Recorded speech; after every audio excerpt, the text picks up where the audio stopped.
we start with the breaking news coming in. This coming in from Paris, viewers.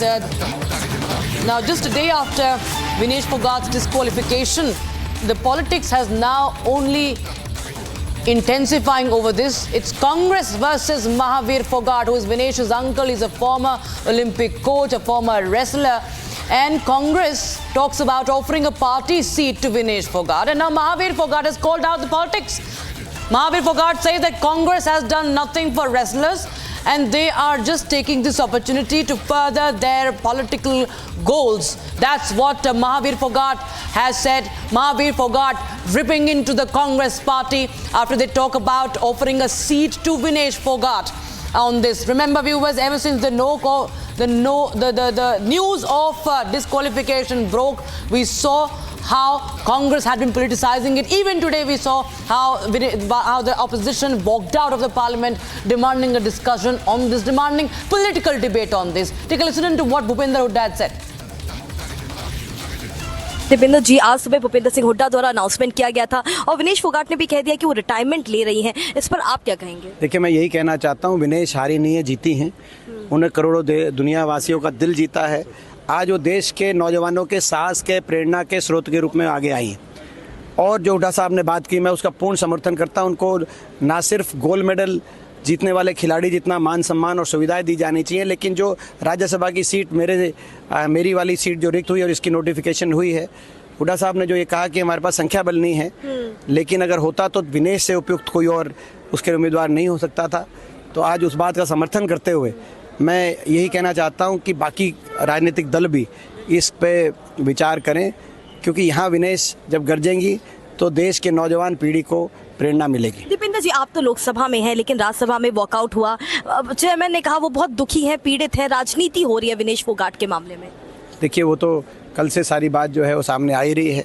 उसमें मैं कह ही चुका हूँ ये चूक कहाँ हुई, किस स्तर पे हुई, कौन कौन जिम्मेदार थे, 7,000 अधिकारी जो गए थे उनकी क्या इसमें क्या जिम्मेदारियाँ थी, क्या भूमिकाएं थी, वो सारी बात मैं समझता हूँ, उन सारी बातों पे जांच होनी चाहिए। आपको लगता है कॉन्स्पिरेसी है? देखिए, सारी बात, ये सारे प्रश्न देशवासियों के मन में है। पहले वो 53 किलो में जो उनको खेलने की इजाज़त नहीं दी गई, और उसके बाद जो है जिस तरह के सपोर्ट स्टाफ, सारी क्या क्या उनकी जिम्मेदारियां थी, किस स्तर पे चूक हुई, ये सारे प्रश्नों के उत्तर गंभीरता से दिए जाने चाहिए। सरकार ने तो केवल ये बताया कि इतने दिए, जितने सरकार कह रही है कि सरकार ने दिए, हम सब सरकार को वापस देने को तैयार हैं।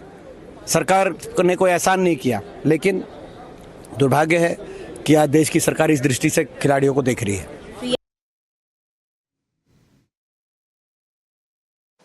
पेरिस ओलंपिक में शानदार प्रदर्शन और उसके बाद जब फाइनल में हर किसी को मेडल की उम्मीद थी, गोल्ड मेडल की उम्मीद थी, उस वक्त विनेश फोगाट को डिस्क्वालीफाई कर दिया जाता है। इसके बाद पूरे देश में इस वक्त निराशा का माहौल है। खुद विनेश फोगाट की जो तस्वीरें सामने आई, उनकी निराश होने की जो चीज़ें सामने आई हैं, वो भी कहीं ना कहीं फैंस का दिल तोड़ती हुई नजर आ रही हैं। लेकिन आज जिस तरीके से खबर आती है, विनेश फोगाट अपने संन्यास का ऐलान कर देती हैं, उसके बाद और भी ज़्यादा जो फैंस हैं वो निराश हो गए हैं। इस पर बात करेंगे, हमारे साथ महावीर फोगाट जी हैं इस पर बात करने के लिए। महावीर जी, पहले ही डिस्क्वालिफिकेशन के बाद लोगों के बीच में बहुत निराशा थी, विनेश फोगाट से बहुत उम्मीदें थी, लेकिन आज उन्होंने अपने संन्यास का भी ऐलान कर दिया है, क्या कहना चाहेंगे आप? देखिए, जो मैंने सुबह 5 बजे इसका पता लगा भी, उसने जो रात नहीं फैसला लिया है, न तो मेरे से बात हुई, न किसी परिवार के साथ, न किसी से बात नहीं हुई, खुद उसका अपना फैसला है। देखिए, कोई भी जो बच्चा इस मुकाम तक गोल्ड मेडल तक पहुँचता है और फिर ऐसी घटना घट जाती है तो कोई स्वाभाविक है उसका दिल टूट जाता है। वो सोचता है मैं क्या करूँ, मैं अच्छा नहीं, मैं छोड़ देती हूँ, मैं इतनी मेहनत की है मेडल के लिए और मेरे का मेडल जो आज हाथ से छिन गया, तो सब भाई उसका दिल टूट रहा है। या आने के बाद में, रिलीज होने के बाद में घर आएगी और उसके बाद में हम मिलजुल के इसके जो विनेश के हस्बैंड हैं, जो सोमवीर जी वो और बजरंग पूनिया और गीता, हम सब मिलकर इसको जो मनाएंगे 2028 ओलंपिक के लिए, जो दोबारा तैयारी करें और लड़े, बार बार कोशिश करेंगे। सर, IOA की जो भूमिका है उसे लेकर कुछ लोग सवाल उठा रहे हैं। विपक्ष बार बार कह रहा है कि वो हारी नहीं, उन्हें हराया गया। ये जो इस तरीके के स्टेटमेंट्स आ रहे हैं, आपको क्या लगता है, क्या इसकी कोई संभावना होती है, क्योंकि आप तो खुद गेम को बेहतर तरीके से समझते हैं?